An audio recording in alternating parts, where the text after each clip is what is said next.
Herkese merhaba arkadaşlar, kanalımıza hoş geldiniz. Mert Ramazan Demir ve Afra Saraçoğlu bu hafta magazin dünyasında zirvede yerleşti.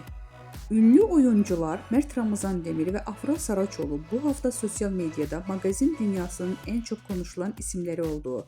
Peki ikilinin bu kadar popüler kılan ne? İşte detaylar. Bu hafta ünlü oyuncu Mert Ramazan Demir, Afra Saraçoğlu sosyal medyada en çok konuşulan, tartışılan isimler arasında zirvede yerleşti.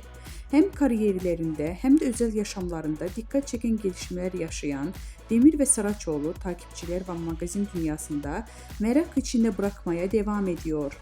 Mert Ramazan Demir son dönemdeki projeleriyle adından sıkça söz ettiriyor.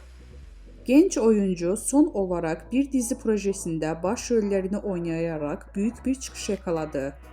Hakkında çıkan dedikodular ve özel hayatına dair sorular ise Demir'in sosyal medyada yoğun bir şekilde konuşulmasına neden oldu.